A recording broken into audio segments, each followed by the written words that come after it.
Disclaimer. Dosto yaha kahani kavala eka kalpanika rakana hai. Isaka vastavika javana se koi b sambanda nahim hai kripaya apa kahanayam ko manorajana kederstise hai soon sathi agara yaha kanala novel story 2.6 para pahali bara a hayam to kanala ko sabsakreba ora video ko bara laika karana na bule, Dhanyavada.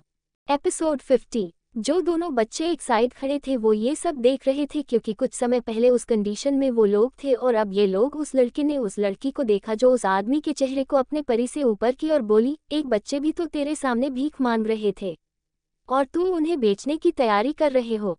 इसी के साथ वो उन्हें एक lawyer देती है। उस जगह पे अंधेरे होने के कारण कोई भी उन दोनों बच्चों को नहीं देख पा रहा था। उसमें से 7 साल वाला लड़का अपने छोटे भाई का हाथ पकड़ वहां से ले जाता है। अब आगे वो लड़का अपने छोटे भाई का हाथ पकड़ उस जगह से बाहर आया। उसने देख सामने एक वन है जहाँ पे सभी खुशी खुशी उसमें जा रहे थे। उन्हें देख उस लड़के को आंखों में आंसू आ गए। तभी उसकी नज़र एक रेड कार पे चली जाती और वो अपने भाई का हाथ उसके पास चला जाता है और उसके दूर को खोल उसमें चुप जाता है। इस बीच उस लड़के ने अपने भाई का हाथ नहीं छोड़ा था। जब उसका भाई ये देखता तो बोला, अंश भाई हमें कार में नहीं वैन में जाना है, वो हमें हमारे घर छोड़ देंगे। उसकी बात सुन अंश बोला, नहीं छोटे वो हमारा घर नहीं है। अगर वो हमारा घर होता, अगर वो हमारे अपने होते तो वो कभी भी हम लोग इन्हें सेल नहीं करते हैं। इसलिए जब अब हमारे पास रहने के लिए घर नहीं है तो ये जो लोग आज हमें बचाए हैं न हम उनसे हेल्प मांग लेंगे। अगर इन्होंने हमें हमारे घर छोड़ा तो वो लोग हमें फिर से सेल कर देंगे। इसलिए अभी हमें यही छुपना होगा। अगर उन लोगों ने हमें कार में देख लिया तो वो हमें वापस घर भेज देंगे। इसलिए अब यही छुप जाते हैं। अपने बड़े भाई की बात सुन वो लड़का बोला, ठीक है भाई हम उनसे हेल्प मांग लेंगे। तभी उस छोटे लड़के की नज़र सामने की तरफ जाता है जहाँ पे कुछ चिप्स के पैकेट्स रखे हुए थे जिन्हें देख वो लड़का अपने बड़े भाई को देखते हुए बोला, भाई मुझे भूख लगी, क्या आप मुझे वो चिप्स दे सकते हैं। उसकी बात सुन अंश बोला, छोटे हम ये ऐसे ही नहीं ले सकते हैं, इसलिए अभी कुछ देर बार बर्दाश्त कर लो, उसके बाद हम इसी तरह बिना किसी से कुछ पूछे उसके सामान को नहीं ले सकते ना।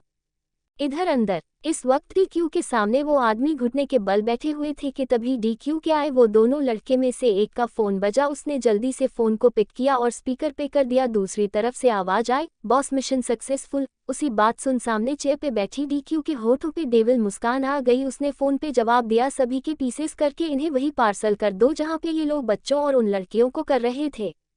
Yusaki bata suna sabi lagam kairan gate kari hogai the dark of world memagara koya pani cruelty ko lakara sabase jayata kataranaka insana de devodi qtusak bata kinga, kucha loga to use death afa kavina bibaleta। अपना फरमान सुन DQ वह से निकल जाती है और जाके उस red car में बैठ जाती है और वहां से निकल जाती है बिना ये जाने उसकी कार में इस वक्त 2 लोग आराम से सो रहे थे। उसने अपनी मोबाइल में कुछ टाइप किया और टाइम देख अपनी कार स्टार्ट कर दी। 1 घंटे की ड्राइविंग के बाद उसकी कार डार्क हेवन के बाहर रुकी और वो कार से बाहर निकल गया। उसके पीछे पीछे 2 और परछाई बाहर आए और वो दोनों भी उसके पीछे पीछे विला के अंदर चले गए। वही गेट पे खड़े गार्ड्स ने जब उन्हें अपनी बॉस की कार से निकलते देख उन्हें नहीं रोकते हैं। वही दोनों भी डीक्यू के पीछे पीछे अंदर चले जाते हैं। डीक्यू सीधा हॉल से होते हुए ऊपर अपने रूम में चली जाती है। उसने अब तक अपने चेहरे पे से मास्क हटा दिया था। ये कोई और नहीं बल्कि नित्य थी। वही जब अंश और वंश उसे ऊपर जाते देखते तो वो दोनों वही सोफे के बगल में बैठ जाते हैं। उन्हें अभी बैठे कुछ समय हुआ ही था कि डोर की तरफ से वो दोनों लड़के भी आ जाते हैं। ये दोनों इंसान कोई और नहीं राज और वीर थे। जब वो दोनों हॉल में आते तो उनकी नज़र सामने खड़े बच्चों पे जाती है जिनके चेहरे पे मिट्टी लगी हुई, उसके कपड़े भी कहीं कहीं से फटे हुए थे। वहीं अंश के चेहरे पे थोड़े चोट के निशान भी थे। उसके साथ में वंश खड़ा, उसकी आंखें रोने की वजह फूली हुई थी।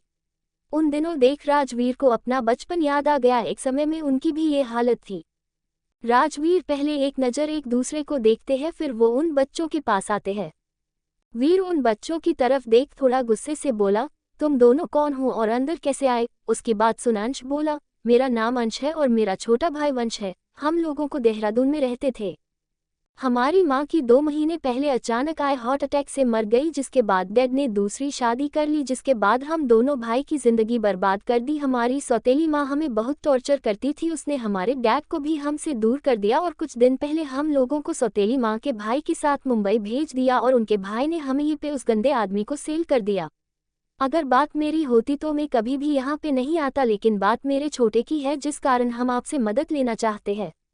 आप बस हमें एक अच्छे अनाथ आश्रम में डलवा दो जी, हम वहीं पे अपनी जिंदगी जी लेंगे प्लीज। इसी के साथ अंश ने उन दोनों के सामने हाथ जोड़ लिए। उसके आंखों से आंसू बह रहे थे। अंश अपनी बात को कंटिन्यू करते हुए बोला, आप जो बोलोगे मैं वो करूंगा, बस मेरे छोटे के लिए मेरी मदद करिए, मुझे अपने लिए कुछ नहीं चाहिए प्लीज। इसी के साथ वो बच्चा अंश जो सिर्फ 7 साल का था अब अपने आंसू को छुपा न सका और फुट फुट के रो पड़ा। उसको अपनी चिंता नहीं थी, उसको सिर्फ अपने भाई की चिंता हो रही थी।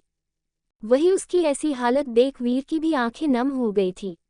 आखिर वो और राज कैसे उस लड़के की हालत नहीं समझते? आखिर वो दोनों भी जिंदगी की इस वक्त से गुजरे थे। अगर नित्य के दादाजी नहीं होते तो आज वो भी कहीं न कहीं दर दर की टोकरें खा रहे होते या फिर किसी जगह पड़े होते। उन्हें देख वीर ने राज की तरफ देख तभी सबका किसी के कदमों की आहट सुनी दी, जिससे सभी का ध्यान उस तरफ चला गया जहां से नित्य आ रही थी। Nitya Jake Sof Batha Jadi Fira Ansa or Avansa Ko Apane Pasa Bula Leti Hai Vo Dono Bi Apani Kali Ankam Mem Asa Lai Nitya Ka Pasa Kale Jade Hai। नित्य उन्हें सोफे पे बैठने के लिए बोलती है। वो दोनों एक अच्छे बच्चे की तरफ सोफे पे बैठ जाते हैं। वहीं उनके सामने वाले सोफे पे राज और वीर बैठ जाते हैं। नित्य अंश और वंश की तरफ देखते हुए बोली, तुम दोनों इस घर में कैसे आए? Yusaki Savala Ko Suna Ansa Apana Sara Nice Karate Hu Bola। वो हम आपकी कार में छुप के आए हैं। उसके जवाब को सुन नित्य ने बस हमें सर हिला दिया। फिर राज और वीर की तरफ देखते Hu Boli, Tuma Dono Asia Se Ina Dono Ka Kyala Rako Janaka। Admission Palak के स्कूल में करवा दो, आज से ये दोनों तुम्हारा सरनेम यूज करेंगे जो कि होगा मेहता। फिर वो अंश और वंश की तरफ देखते हुए बोली, बच्चों आज से आप दोनों यहाँ के रह सकती हो, ये भैया आप दोनों का एडमिशन करवा देंगे। जब अंश और वंश ने ये सुना तो वंश तो खुशी से उछाल पड़ा और बोला, ये आज से मेरे पास एक बड़ी दी और तुम बड़े भाई है। ये फिर वो कुछ सोचकर नित्य की तरफ देखते हुए बोला, क्या मैं आपको बड़ी दी बुला सकता हूँ? नित्य ने अपना सर हाँ में हिला दिया। वही अंश किसी सोच में घूम था। वो नित्य की तरफ देखते हुए बोला, दी क्या आप बस छोटे का एडमिशन करवा दो, मेरा नहीं? क्यों, क्या तुम पढ़ना नहीं चाहते हो? ये सवाल राज ने किया था। भाई मैं सिर्फ आपके पास अपने छोटे के लिए आया था, मेरा आप लोगों से अपने लिए मदद मांगना का कोई इरादा नहीं था।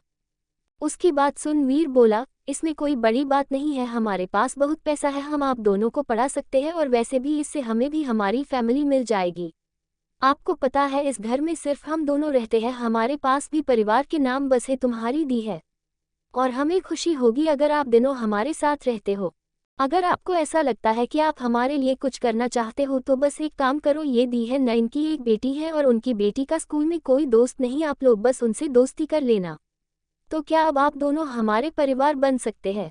उसकी बात सुन अंश कुछ सोचते हुए बोला, ठीक है मैं ये काम करूंगा। उसकी बात सुन सब मुस्कुरा देता है। तभी एक मैड उन लोगों कैंपस आते हुए बोली, बॉस मैडम डिनर रेडी है। उसकी बात सुन सब लोग दिया डाइनिंग रूम में चले जाते हैं। दूसरी तरफ स्नेहा अपने रूम में गुस्से से टहल रही थी। उसके चेहरे पे गुस्से के साथ साथ डर भी नजर आ रहा था। तभी उससे किसी का फोन आए। जब उसने कॉलर्स देख तो उसकी डर से हाथ कांपने लगे थे। उसने वैसे ही अपने फोन को उठा अपने कान पे लगाया। दूसरी वाले की बात सुन स्नेहा रोते हुए बोली, बॉस हमें नहीं पता उन तक ये खबर कैसे पहुंची, लेकिन मैं बहुत जल्द इस चीज का इंतजाम करती हूँ। इंडिया से दूर एक देश में एक आदमी एक अंधेरे कमरे में बैठा हुआ अपने सामने रखे कुछ बॉक्स को देख रहा था। उसे ये बॉक्स उन शिप्स के जरिए मिला था जिसे उसने आज लड़कियों और बच्चों की ट्रैफिकिंग के लिए भेजा था। उसने अपने सामने खड़े आदमी की तरफ देख कुछ इशारा किया तो सामने वाले इंसान जल्दी से आगे आकर उस बॉक्स को ओपन करता है। उसके ओपन करते ही उस बॉक्स में बहुत सर कट हुए सर थे जिनकी आंखें को निकल दिया गया था। वह पे 4 से 5 बॉक्स थे जिसमें उन आदमियों के कटे हुए हाथ तो कुछ पैर, ऐसी वो पूरा बॉक्स किसी न की बॉडी पार्ट से भरा हुआ था।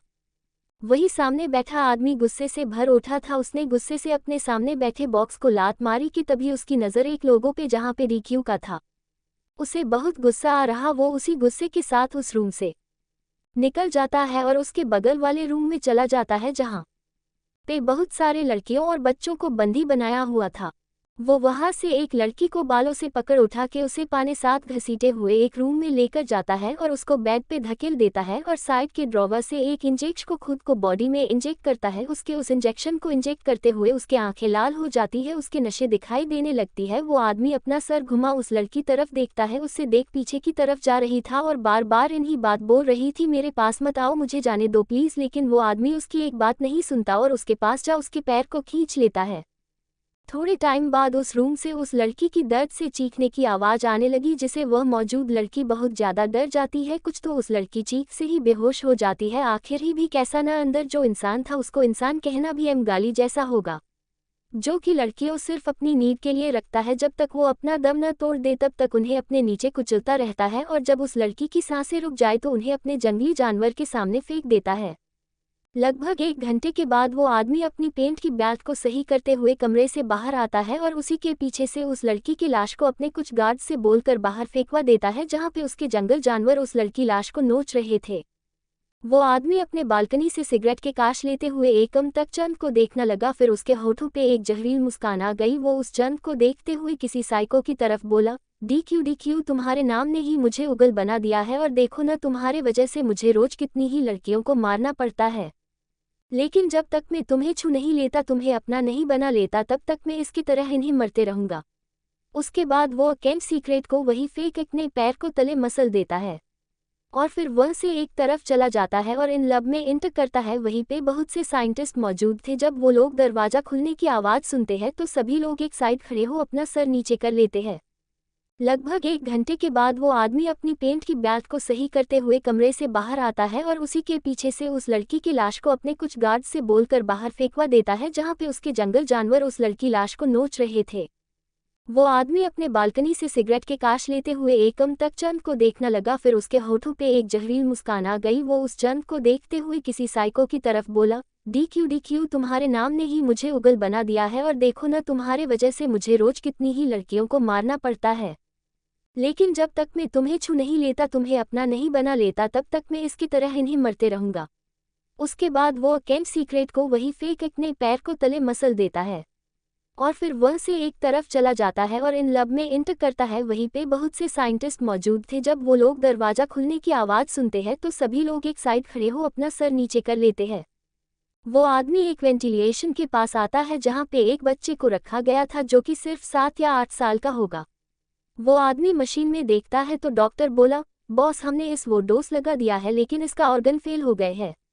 उसकी बात सुन बॉस बोला, जो भी करना पड़े करी, मुझे किसी भी हालत में वो ड्रग्स चाहिए, आखिर उस बेच के मैं इस दुनिया सबसे पावरफुल इंसान बजाऊंगा। उसकी बात सुन एक साइंटिस्ट आगे आते हुए बोला, हमें इस ड्रग्स को बनाने के लिए पावरफुल डॉक्टर को लाना होगा, वही हमारी उस काम को सक्सेसफुल करवा सकती है। तो दोस्तों आगे कहानी में क्या होगा ये जानने के लिए स्टोरी को सुनते रहिए सिर्फ और सिर्फ नॉवल स्टोरी 2.6 पर। अगर कहानी आप सबको पसंद आए तो लाइक शेयर और कमेंट जरूर करें। धन्यवाद।